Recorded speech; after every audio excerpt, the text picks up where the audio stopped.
So here's a tale I never imagined I'd share outside a circle of a few trusted souls, much less broadcast to the world. But here we are. And here I am, about to unravel something that still sends shivers down my spine whenever my thoughts dare to wander back to it. I was raised in this small, seemingly inconspicuous town. You know, the kind of place where the highlight of your week might be noticing a new crack in the sidewalk or catching the briefest glimpse of excitement when Mrs. Henderson accidentally locks herself out of her car again. Our town was home to an old church, the kind that had seen better days, its once vibrant congregation dwindling as the years marched on. It's the kind of place that felt more like a relic than a house of worship, with secrets buried as deep as its foundations. Growing up, I never paid much mind to the church. It was just another part of the town's scenery, as mundane as the post office or the diner on Main Street. But as fate would have it, life has a funny way of pulling you towards your destiny, no matter how hard you try to stray from it.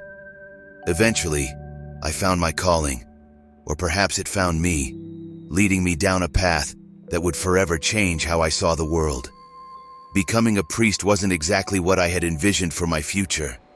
I had dreams, aspirations that reached beyond the confines of our sleepy town. Yet something about the church and its community drew me in, a sense of belonging that I couldn't shake off. And so, I embraced my new role with a mix of trepidation and excitement, unaware of the mysteries that awaited me. Father Anthony, the church's resident priest, was a character straight out of a novel. With his weathered face and eyes that seemed to have seen it all, he carried an air of mystery about him. He took me under his wing, showing me the ropes and introducing me to the daily life of serving our small flock. But there was one aspect of our church's tradition that he kept under wraps until he decided I was ready. One ordinary Tuesday, under the guise of needing help to organize the basement, Father Anthony led me down the creaky steps beneath the church. The air grew cooler as we descended, and I remember feeling a sense of unease, the kind that makes the hairs on the back of your neck stand up. The basement was cluttered with relics of the past, from old dust-covered hymnals to faded photographs of congregations long gone. But amidst the ordinary, there stood an extraordinary, unassuming door. Father Anthony paused, key in hand, and turned to me with a grave look. "Son, there's more to this job than sermons and confessions," he said, his voice echoing slightly in the cramped space. "What lies beyond this door is a part of our church's history, a responsibility passed down through generations of priests." I remember laughing nervously, half expecting him to reveal a secret wine cellar or an archive of ancient texts. But the solemnity in his gaze stopped me. This was no joking matter. With a turn of the key that seemed to belong to another era, the door creaked open, revealing darkness. Father Anthony stepped through first, beckoning me to follow. As my eyes adjusted, I realized we weren't just stepping into another room, but into a realm that defied everything I thought I knew. He called it the portal to Purgatory, a gateway to a place that existed between our world and the next. I wanted to dismiss it as a metaphor, a teaching tool to impart some profound spiritual lesson. But as we crossed the threshold, the reality of what I was experiencing sank in. This was no metaphor. It was a journey into the unknown, a test of faith that would challenge everything I believed in. And so began my initiation, not just into the priesthood, but into a mystery that transcended the physical world. A journey that would lead me to confront my deepest fears and question the very fabric of reality. He called it the portal to Purgatory.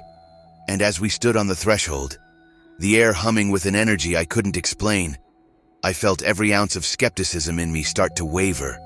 I mean purgatory, like the actual biblical halfway house for souls not quite damned, but not quite ready for the pearly gates. It sounded like something out of a medieval text, not something a modern priest would seriously entertain. But there we were, Father Anthony looking at me with this intense gaze, as if he was about to reveal the secrets of the universe. And maybe he was. "It's a lot to take in," he admitted, his voice a mix of caution and encouragement. "But this is a part of our calling, a duty that transcends the ordinary tasks of our priesthood. I remember taking a deep breath, the cool, musty air of the basement filling my lungs, trying to steady my nerves. This was it then. I was about to step into Purgatory, a place I'd only read about in theology classes, discussed in abstract, philosophical terms. Yet here it was, supposedly, a physical place I could just walk into. We crossed over, and the sensation was unlike anything I'd ever experienced. It was as if we'd stepped into a thick fog, the world around us blurring into obscurity. Then, as quickly as it had enveloped us, the fog cleared, and we were somewhere else entirely. The vast house with no roof, as Father Anthony had described it, stretched out in every direction. The sky above was a tumultuous canvas of dark, roiling clouds, lit intermittently by flashes of lightning. It was an endless expanse, a mansion with no discernible beginning or end, rooms upon rooms unfolding into infinity. The storms raged above, a constant, thunderous roar that seemed to shake the very ground beneath our feet. Father Simon was there to meet us, his presence both a comfort and a mystery. He had this air about him, like he'd walked these halls countless times and knew their secrets. "This place tests us," he said, his voice barely audible over the storm. "It reveals our true selves, stripping away the facades we wear in the world of the living." I couldn't help but feel dwarfed by the enormity of it all. The infinite rooms, the storm-filled sky with no shelter in sight. It was a purgatory that defied my every expectation. Not a place of fire and brimstone, but a mansion of endless rooms, each possibly holding a story, a lesson, a test. As we ventured deeper, the reality of where I was began to truly sink in. This was no allegory or philosophical exercise. This was a tangible, albeit incomprehensible reality. The spirits, Father Simon warned, were the souls of the undecided, those caught in the throes of their own doubts and fears. The goat-headed ones particularly unnerved me. They represent the stubbornness of doubt, the refusal to see beyond the physical, Father Simon explained. But his words did little to ease the chill that ran down my spine every time one drifted into my peripheral vision. We walked through corridors that twisted and turned, leading us into rooms that seemed to defy the laws of physics, spaces that could not exist within the confines of the known universe. And through it all, I couldn't shake the feeling that we were being watched, judged by unseen eyes that knew our every fear, our every doubt. It was in this labyrinthine mansion under the tempestuous sky that I began to understand the true nature of purgatory. It wasn't just a place of waiting or purification, it was a reflection of the soul's journey, a mirror to the turmoil and conflict within. And as we moved deeper, I realized this was only the beginning of my own journey through this impossible, infinite house. Navigating the infinite corridors of this supernatural mansion, with its myriad rooms and relentless storm overhead, felt like wandering through a dream, or more accurately, a nightmare from which I couldn't wake. The deeper we ventured, the more the place seemed to warp and twist around us, as if the very fabric of reality was malleable here. Father Simon had cautioned me about the goat-headed spirits, but nothing could have prepared me for the eerie reality of encountering them. These entities, with their unsettling bestial visages, roamed the halls like lost guardians of this otherworldly realm. Their presence was a constant reminder of the stakes here, embodying the profound doubts and fears that can ensnare a soul. I tried to keep close to Father Simon, his steady presence a beacon in the tempestuous uncertainty of purgatory. But it wasn't long before I found myself alone, separated by a sudden, inexplicable twist in the corridor that hadn't been there moments before. Panic set in as I realized I was lost in this infinite expanse, a lone mortal among spirits and secrets beyond my comprehension. The rooms I passed were like nothing I'd ever seen or could have imagined. One was a vast library, its shelves stretching into the darkness above, filled with books written in languages I couldn't recognize. Another was an open courtyard, rain pouring in from the stormy sky above, with statues that seemed almost lifelike in the flashing lightning. As I wandered, trying to find my way back to Father Simon, I encountered one of the goat-headed spirits. It floated before me, its eyes glowing with a malevolent red light. I remembered Father Simon's warning not to engage, but it spoke to me. Its voice a chilling whisper that seemed to bypass my ears and echo directly in my mind. "Do not be fooled by the shepherds," it hissed, a phrase that sent a shiver down my spine. "They know not the paths they tread." I wanted to run to escape its gaze, but my feet were rooted to the spot. The spirit continued, speaking of truths hidden from the living, of secrets that the church sought to keep shrouded in mystery. It warned me of trials to come, of choices that would determine my fate in this place and beyond. Eventually, I mustered the courage to move, breaking away from the spirit's hypnotic presence. My heart pounded as I fled, the echo of its words haunting me. The encounter left me with more questions than answers, my mind reeling from the implications of its message. The rest of my time spent alone in Purgatory was a blur of shadows and whispers, each turn and doorway revealing new wonders and horrors. I saw landscapes that defied explanation, gardens of ethereal beauty shrouded in mist, and banquet halls set for guests who would never arrive. By the time I stumbled upon another familiar figure, Father Anthony this time, I was overwhelmed by a mix of relief and dread.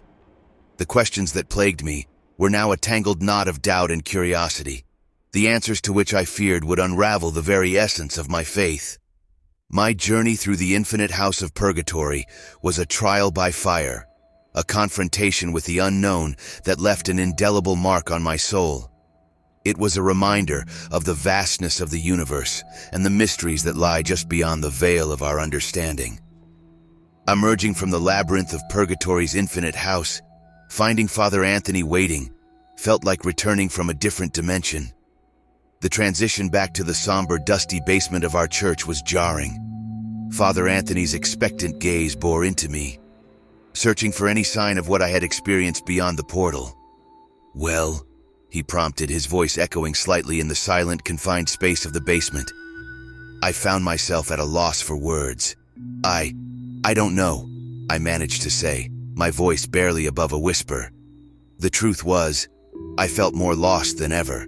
My mind was a whirlwind of confusion, grappling with the surreal experiences and the haunting words of the goat-headed spirit. My faith, which had always been a guiding light, now flickered uncertainly in the shadows of doubt cast by Purgatory. Each visit to that otherworldly place seemed to peel back layers of reality, revealing complexities and mysteries I had never imagined. The encounters with the spirits, especially the warning from the goat-headed entity, challenged the very foundations of my beliefs. It was as if a veil had been lifted, exposing me to questions without answers, to a universe far more intricate and perplexing than I had been led to believe. Father Anthony observed me closely, his expression a mixture of concern and understanding. "It's a lot to take in," he said, his voice softening. "The first journey is always the hardest. Purgatory is not just a place of purification for lost souls. It's a crucible that tests the mettle of our faith." His words were meant to comfort, but they only deepened the turmoil within me. How could I reconcile the doctrine I had been taught with the reality I had just witnessed? The church had always been a source of absolute truth, a beacon in the darkness. Now that beacon seemed dim, flickering uncertainly as I navigated through my own sea of doubts. The days following my return from Purgatory were filled with introspection and unease. I found myself going through the motions of my priestly duties, my thoughts constantly drifting back to the infinite house and its enigmatic inhabitants.